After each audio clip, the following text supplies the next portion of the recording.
교회의 모델 가운데서 가장 이상적이고 또 우리가 되어지기를 소원하는 교회가 바로 초대교회입니다. 예수님이 승천하시고 성령 강림으로 인해 세워진 초대교회는 어떤 모습이었습니까? 성령 충만한 교회였습니다. 우리가 말로만 칭찬하는 참 성령 충만해 보이고 좋은 교회 같네요가 아니라 그들은 정말 성령을 체험했고 성령을 체험한 그들은 사도들의 가르침을 받아서 성령과 말씀으로 충만했습니다. 그들은 단순한 모임이 아니라 함께 모여서 서로 음식을 나누고 교제하는 공동체였고 또 뜨겁게 기도하면서 영적 일치가 이루어진 교회였습니다. 또 물건을 제 것이라고 주장하지 않고 서로 공용하여서 나눌 줄 아는 그러한 공동체였습니다. 믿지 않는 외부 사람들로부터 칭찬받고 존경받으면서 구원받는 자들의 수가 날마다 더해가는 생명력 있는 복음의 공동체였습니다. 초대교회는 날로 부흥해 갔고 이 부흥을 그 어떤 것도 막아설 수 없었습니다. 핍박도 존재했지만은 초대교회는 오히려 더 큰 믿음으로 강력해졌습니다. 그렇지만 이 초대교회에도 문제가 발생하게 됩니다. 여기서 우리는 조금 충격을 받게 됩니다. 초대교회는 성령을 체험했고 그렇게 이상적이고 좋은 교회인데 그런 훌륭한 교회 가운데도 문제점이 있었다는 것입니다. 초대교회는 성령을 체험했고 그렇게 이상적이고 훌륭한 교회인데 그렇다면 아무 문제가 없어야 될 것 같지만 그런 초대교회도 문제가 있었다는 것입니다. 우리가 분명히 알게 되는 것은 사람 사는 곳에는 이렇게 문제가 없을 수 없다는 점입니다.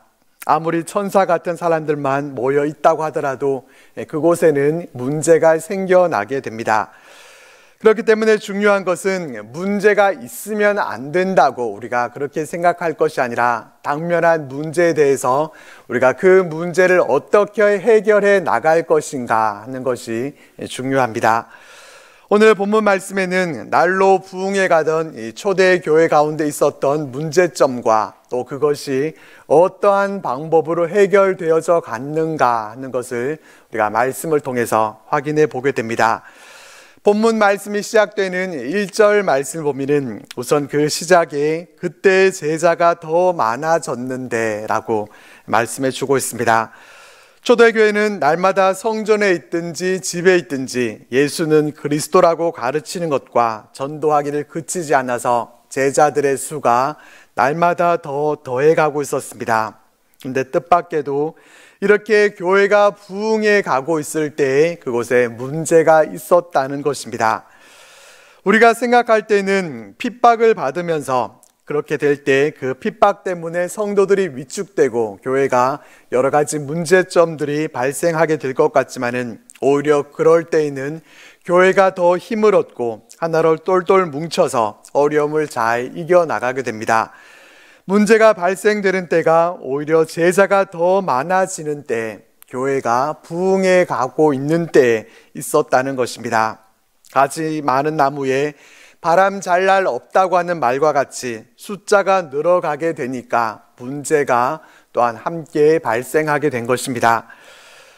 제자가 더 많아졌을 때 어떤 문제가 생겼느냐면은 1절 말씀 마지막을 보면은 원망하니라는 말씀을 볼 수가 있습니다. 원망하는 문제가 발생한 것입니다. 초대교회와 같이 날로 부흥해 가고 있는 조직이 그렇게 커지다 보니까 분명 문제점은 더 많이 늘어날 수 있습니다. 그런데 여러 가지 일어날 수 있는 그 문제 가운데서 본문에서 말씀해 주고 있는 문제는 원망의 문제였다라고 말씀해 줍니다. 원망하는 문제 어떻습니까? 심각한 문제입니까? 아니면 별로 대수롭지 않은 문제입니까? 교회 안에 큰 싸움이 일어났다든지 교회가 쪼개지게 되었다든지 이런 문제에 비하면은 이 원망하는 문제는 그렇게 큰 문제가 아닌 것처럼 우리는 그렇게 생각할 수 있습니다. 하지만 이 원망의 문제가 결코 그렇게 가볍게 넘길 수 없다는 것을 우리가 찾아볼 수 있는 곳이 어디입니까? 광야 시대의 이스라엘 백성들입니다.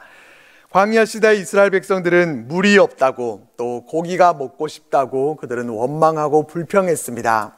원망하고 불평했던 그들이 어떻게 됐습니까? 광야에서 그들은 다 죽고 말았습니다.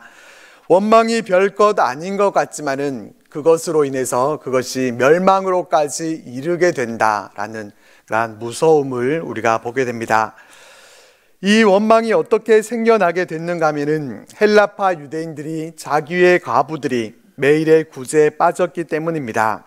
그래서 헬라파 유대인들이 히브리파 사람을 원망하게 되는 그러한 일이 일어났던 것입니다. 이 부분을 이해하기 위해서는 헬라파 유대인들 또 히브리파 유대인들이 무슨 말인지부터 알아야 합니다. 이 헬라파 유대인은 본토 유대 지방을 떠나서 외국에서 흩어져 살다가 다시 고국으로 돌아온 사람들입니다. 이들은 유대인이기는 하지만은 그들은 헬라어를 모국어로 사용하던 그런 사람들이었고, 유대인의 그 말로 말하는 것보다 헬라어를 말하는 것이 더 편한 그러한 사람들을 가리킵니다. 그리고 이 히브리파 사람들은 예루살렘이나 팔레스타인 지역에 거주하는 그러한 토착 유대인들을 말합니다. 전통적인 유다 문화에 익숙한 사람들이고 아람어를 사용하면서 히브리어 성경을 이해할 수 있는 그런 사람들입니다. 헬라파 유대인들 중에서도 복음을 영접하고 교회 공동체 생활을 하고 있는 그런 많은 사람들이 있었는데, 그들 중에는 교회 구제 생활을 의존할 수밖에 없는 그런 과부들이 많았습니다. 하지만 히브리파 유대인들에게 밀려서 그 구제에서 제외되는 그러한 일이 발생한 것입니다. 초대교회는 앞에서 언급했던 것처럼 재산과 소유를 모아서 필요한 사람들에게 나눠주는 그러한 일을 했습니다. 이 과정에서 헌금을 받아서 필요한 사람들에게 배분하는 역할도 사도들의 몫이었습니다. 그런데 그 수가 많아지게 되면서 사도들이 그 역량의 한계에 달해서 이 배분이 제대로 이루어지지 못한 것입니다. 그런데 어떻게 된 영문인지 이 식량 배분에 있어서 제대로 받지 못하게 된 사람들이 대부분 이 헬라파 과부들이었습니다. 그래서 헬라파 유대인들이 히브리파 사람들을 원망하는 이러한 일이 발생하게 된 것입니다. 이 문제가 작은 문제가 아닌 것은 이 문제를 해결하지 못하게 되면은 어떻게 되겠습니까? 초대교회가 헬라파 유대인 교회와 또 히브리파 유대인 교회로 그렇게 갈라질 수 있었습니다. 교회가 쪼개지는 그런 큰 사태로 발전할 수 있었습니다. 이 문제를 이제 어떻게 해결해 나갈 것인가 하는 것이 중요한데, 어떻게 문제를 해결해 나가는지 2절 말씀을 보겠습니다. 12사도가 모든 제자를 불러 이르되 우리가 하나님의 말씀을 제쳐놓고 접대를 일삼는 것이 마땅하지 아니하니. 12사도들은 문제를 해결하기 위해서 모든 제자들을 모읍니다. 문제의 원인은 현재 상황을 파악해 보니까 공동체의 재정과 살림이 제대로 돌아가지 않고 말씀을 가르치는 일도 뒷전으로 밀려나 있었습니다. 구조적인 문제, 이 초대교회가 돌아가는 그 시스템에 문제가 있었던 것입니다. 사도들은 하나님의 말씀을 전하는 일이 우선이고 이 일에 힘써야 되는데, 이 부재의 문제까지 힘을 쏟는 것은 마땅하지 않다는 사실을 그들이 깨닫게 됩니다. 그래서 이 구조적인 문제를 해결하기 위해 사도들은 어떤 방안을 내놓습니까? 3절과 4절 말씀입니다. 형제들아, 너희 가운데서 성령과 지혜가 충만하여 칭찬받는 사람 7을 택하라. 우리가 이 일을 그들에게 맡기고 우리는 오로지 기도하는 일과 말씀 사역에 힘쓰리라 하니. 사도들은 재정과 살림의 일을 맡아서 섬길 사람을 세우자, 이렇게 제안합니다. 일하는 자가 필요하다는 것을 깨닫고 직분자를 세우자고 합니다. 아무래도 조직이 커지다 보면은 이를 위해서 일하는 더 많은 일꾼들이 필요하기 때문입니다. 이 본문과 비슷한 말씀이 출애굽기 18장 말씀에 나옵니다. 여기를 보면은 모세 장인 이드로가 광야에서 모세를 방문한 내용이 나옵니다. 모세가 일하는 모습을 보니까 모세는 하루 종일 재판을 하기 위해서 앉아 있고 또 백성들은 재판을 받기 위해서 종일토록 서서 자신들의 순서를 기다리고 있었습니다. 모세 혼자만 재판을 하니까 일이 너무나 많았습니다. 그래서 이 모습을 보면서 장인 이드로가 말합니다. 내가 하는 것이 옳지 못하도다. 너와 또 너와 함께한 이 백성이 필경 기력이 쇠하리니 이 일이 내게 너무 중함이라. 내가 혼자 할 수 없으리라.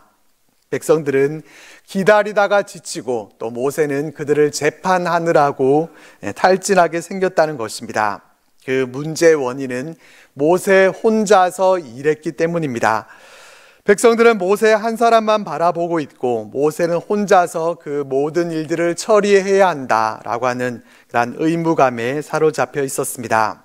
규모가 작을 경우에는 한 사람의 지도자, 한 사람의 헌신만으로도 충분하지만은 규모가 커지게 되면은 혼자의 힘으로는 도무지 감당할 수가 없습니다. 이 일을 나눠서 해야 됩니다. 그래서 이드로는 모세에게 이와 같이 조언합니다. 능력 있는 사람들, 곧 하나님을 두려워하며 진실하며 불의한 이익을 미워하는 자를 살펴서 백성 위에 세워 천부장과 백부장과 50부장과 10부장을 삼아 그들이 때를 따라 백성을 재판하게 하라. 작은 일들은 중간 리더들을 통해서 재판을 하게 하고 큰 일만 모세가 처리하면은 백성들은 오래 기다릴 필요도 없고 모세도 과로를 피할 수 있다는 그러한 좋은 지혜를 가지고 권면합니다. 이 이드로의 지혜를 배워서 천부장과 백부장, 10부장까지 그렇게 일꾼들을 세워서 그 문제가 해결될 수 있었습니다. 사도들은 문제 해결을 위해서 사람을 택해서 세워야 하는데 어떤 사람을 세워야 하는지 그 자격 기준에 대해서는 성령과 지혜가 충만하여 칭찬받는 사람이라고 언급합니다. 일반적으로 회사에서 직원을 채용할 때 어떻게 합니까? 가장 먼저 이력서를 받습니다. 이력서에는 그가 어떠한 학력을 가지고 있는지, 또 어떤 과정들을 수료했고 또 어떤 스펙을 갖고 있는지가 기록되어 있습니다. 그리고 그 사람의 가족 관계는 어떻게 되는지도 보고 또 자기 소개서를 통해서 그가 어떠한 삶의 배경 속에서 살아왔는지 또 어떤 삶의 철학을 갖고 있는지도 봅니다. 그리고 직접 만나서 또 인물은 준수한지 말은 잘 하는지 면접도 봅니다. 그런데 사도들은 이런 세상적인 기준을 말하지 않습니다. 실력에 대해서 얘기하지 않습니다. 다만 성령과 지혜가 충만하여 칭찬받는 사람이면 된다는 것입니다. 사실 우리 믿음의 사람들에게는 이것이 바로 실력입니다. 우리에게는 실력이 어느 학교에서 무슨 과정을 배웠고 얼마나 많은 시간 동안 경력을 쌓았는지가 아닙니다. 성령 충만한 사람이 실력 있는 사람입니다. 지혜가 충만한 사람이 실력 있는 사람이고 이런 영적인 실력이 있는 사람은 하나님께로부터 또한 사람들에게부터도 인정받고 칭찬받게 됩니다. 성령은 충만한데 지혜롭지 못한 사람이 있습니까? 지혜는 있는데 사람들로부터 인정받고 칭찬은 받지 못하는 그런 경우가 있을 수 있습니까? 그럴 수 없습니다. 성령 충만하면 지혜롭게 되고 성령과 지혜가 충만한 사람은 칭찬받을 수밖에 없습니다. 성령이 충만해야 하나님의 뜻대로 올바르게 봉사할 수 있고 또 성령께서 주신 지혜가 있어야 올바른 판단을 할 수가 있고 타인에게 존경받는 사람이어야 교회를 잘 섬길 수 있습니다. 우리는 이러한 자격을 생각해야 합니다. 세상 기준이 아니라 하나님 나라를 위해서 일하는 그 일꾼의 자격 요건이 무엇인가 하는 것을 따져봐야 합니다. 이드로가 모세에게 지도자를 세울 때에도 하나님을 두려워하며 진실하며 불의한 이익을 미워하는 능력 있는 자를 자격으로 얘기했었습니다. 하나님 나라의 일꾼은 사람을 두려워하는 것이 아니라 하나님을 두려워하는 그런 사람이어야 하고 또 불의한 이익을 좋아하는 자가 아니라 진실한 사람이어야 합니다. 이런 사람이 능력 있는 자, 곧 하나님 나라에서 실력 있는 자입니다. 이와 같이 하나님 나라에는 하나님 나라에 합당하고 필요한 그런 자격 요건이 있음을 알고 이런 일꾼들을 세워가야 합니다. 사도들이 말한 3절 말씀에서 또 발견할 수 있는 것은 사도들은 자신들이 직접 성령과 지혜가 충만하고 칭찬받는 사람을 지명해서 세우지 않았다는 것입니다. 사도들은 뭐라고 했습니까? 너희 가운데서 택하라고 했습니다. 초대교회 당시 사도들의 권위는 대단했습니다. 그들이 회의에서 우리가 이와 같은 일꾼을 세우기로 했습니다. 그렇게 임명한다고 하면은 그 누구도 사도들에게 뭐라고 할 사람이 없습니다. 하지만 그렇게 임명 방식으로 일꾼을 세우는 것이 아니라 성도들 가운데 성령과 지혜가 충만하여 칭찬받는 사람을 택하라고 했을 때 온 성도들은 그 사도들의 말에 기뻐했습니다. 일꾼을 선택하는 문제에 있어서 원망이 없었다는 것입니다. 만약에 7명의 집사를 세우는데 사도들끼리 결정을 해서 임명을 하면은 어떻게 됐겠습니까? 헬라파와 히브리파 유대인 성도들은 어느 지파 사람이 임명될 것인가 하는 것에 관심을 갖고 눈에 불을 켜고 지켜봤을 것입니다. 만약에 임명된 명단을 보니까 히브리파가 과반이 넘게 4명이 되고 헬라파는 3명밖에 되지 않았다면 어떻게 됐겠습니까? 헬라파는 그렇지 않아도 자신들이 피해를 봤다 그렇게 생각하고 있는데 거기에 대한 원망이 다시 생겨났을 수도 있습니다. 히브리파가 6명이 되고 헬라파가 1-2명밖에 선출되지 않았다면 또 어떤 사태가 일어났을지도 모릅니다. 그래서 그런 불공정성과 또 원망을 막기 위해서 성도들이 직접 선출하도록 한 것입니다. 그렇게 그들 가운데 7명이 선출되고 택함받은 7명의 사도들이 기도와 안수에 의해 세워지게 됩니다. 초대교회 직분자들은 온 성도들의 그 의견을 수렴해서 민주적인 방식으로 세워진 것입니다. 우리도 이와 같이 선거를 하게 될 것입니다. 장로님 2분과 또 5명의 안수집사님, 또 10명의 권사님을 선출하려고 합니다. 임명의 방식이 아니라 온 성도들이 참여해서 선출하게 됩니다. 5절 말씀에는 이렇게 선출된 믿음과 성령이 충만한 7명의 사람들의 이름이 나옵니다. 스데반, 빌립, 브로고로, 니가노르, 디몬, 바메나, 니골라 이렇게 7사람입니다. 근데 이 이름들을 보면은 어떻습니까? 이 7명은 각기 어느 쪽에 속해 있는 사람들이겠습니까? 이들의 이름은 하나같이 헬라식 이름들이고 이들은 모두 헬라파 유대인들입니다. 4대3이나 5대2가 아니라 모두 다 이 헬라파 유대인들이 선출된 것입니다. 생각을 해보겠습니다. 지금 헬라파 성도들과 히브리파 성도들 간에 문제가 있어서 선거를 하게 됐다고 하면은 어느 쪽에서 누가 누구를 선택하겠습니까? 헬라파 쪽에서는 헬라파 사람에게 표를 던질 것이고 또 히브리파 사람은 아무래도 이 히브리파 사람에게 투표할 것입니다.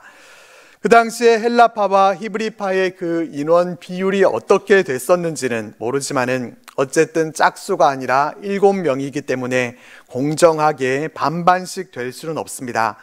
어느 쪽이 4가 되고 3이 될지 또 어느 쪽이 2가 되고 5가 될지는 모르지만은 반드시 한쪽으로 치우치게 되어 있습니다. 근데 그 결과를 놓고 보니까 7명 모두가 이 헬라파 사람들이 당선이 된 것입니다. 그렇다면은 무엇을 알 수 있습니까? 당연히 히브리파 유대인 성도들 가운데서도 이 헬라파 사람들을 뽑았다는 얘기가 됩니다. 이 일꾼을 뽑는 문제는 어느 파 사람을 뽑느냐 그런 문제가 아니라 성령과 지혜가 충만하여 칭찬받는 사람을 택하는 것이었습니다. 어느 쪽인지를 떠나서 성령과 지혜가 충만하여 칭찬받는 사람을 뽑아 보니까 스데반부터 니골라까지 공교롭게도 그들 모두가 다 헬라파 사람들이었던 것입니다. 결과적으로 헬라파 사람들이 뽑힌 것이지 헬라파 쪽에서 원망을 했으니까 우리 헬라파 사람들을 다 찍어주자 그렇게 선동해서 된 것이 아니었습니다. 그들은 서로 신뢰하면서 성령의 인도하심을 따라서 선거를 했고 그 결과는 이런 놀라운 결과를 가져온 것입니다. 이에 대해서 어떤 잡음도 발생하지 않았습니다.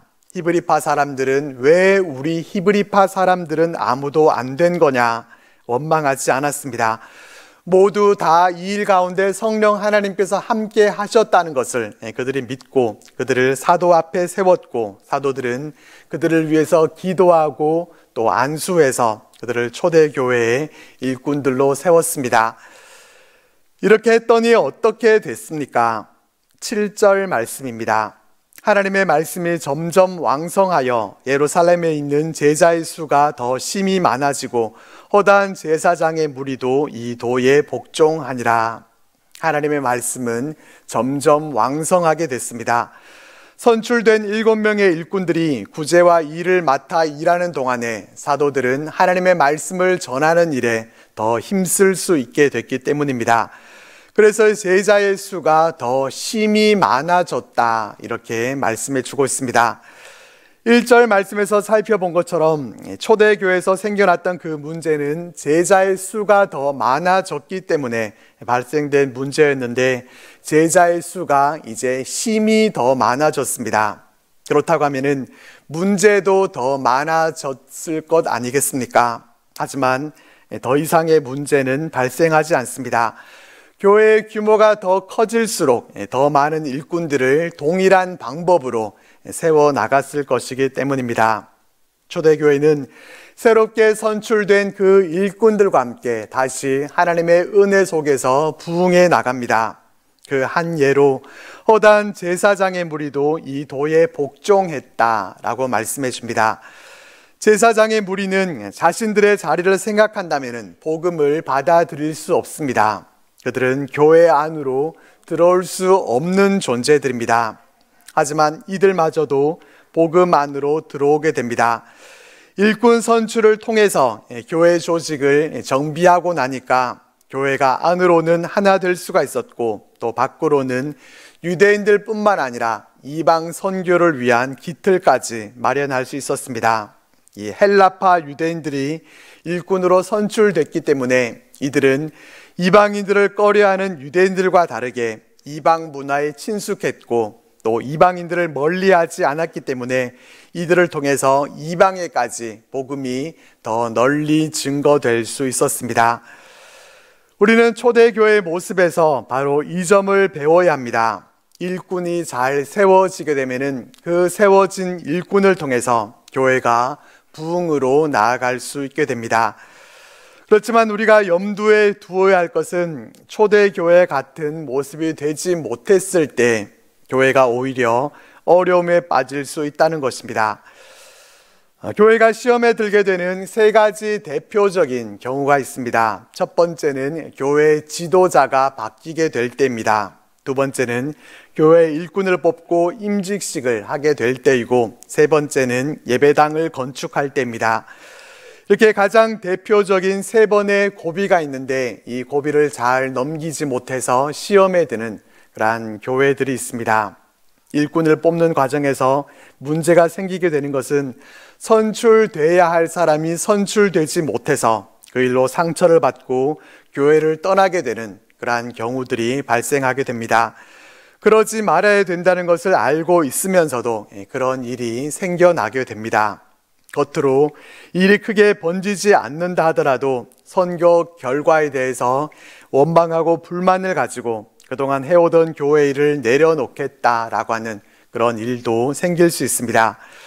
그래서 이제 5월 가정의 달을 맞이했고 또 오늘은 어린이 주일이고 또 다음 주일은 어버이 주일을 우리가 맞이하게 되지만은 일꾼을 세우는 일이 너무나도 중요하기 때문에 이 부분과 관련해서 3주간에 걸쳐서 우리가 말씀을 함께 나누려고 합니다. 초대교회 그 가운데서 예루살렘 교회는 이렇게 성령 충만함 가운데서 교회 일꾼들을 세웠습니다. 일꾼이 잘 세워지게 되면은 주님의 몸된 교회가 하나 되어지고 함께 부흥으로 나아갈 수 있습니다. 초대교회의 모습을 본받아서 우리 교회도 성령과 지혜가 충만하여 칭찬받는 그러한 일꾼들이 세워지고 또 이들을 통해서 교회가 주 안에서 하나 되고 또 우리에게 주신 그 사명들을 잘 감당해 가서 초대교회와 같이 하나님께 쓰임받고 영광 돌릴 수 있기를 주님의 이름으로 축복합니다.